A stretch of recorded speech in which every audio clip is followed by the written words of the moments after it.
The red pagoda flower, locally known in Kerala as Krishna Kiridam or Hanuman Kiridam, is a beautiful flower with crown-like shape. It is one of the indigenous plant species of India.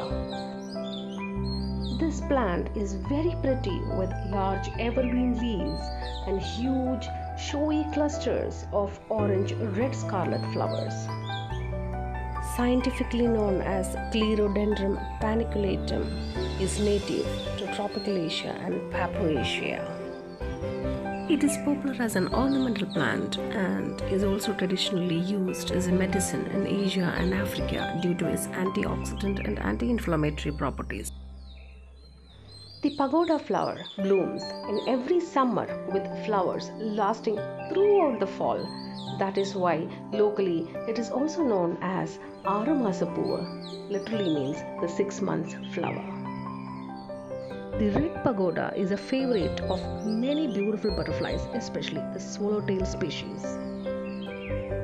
Though this shrub used to be very common in Kerala, now it's almost vanishing due to urbanization. Like most succulents, red pagoda is easy to grow from cuttings. So let's replant them before they disappear.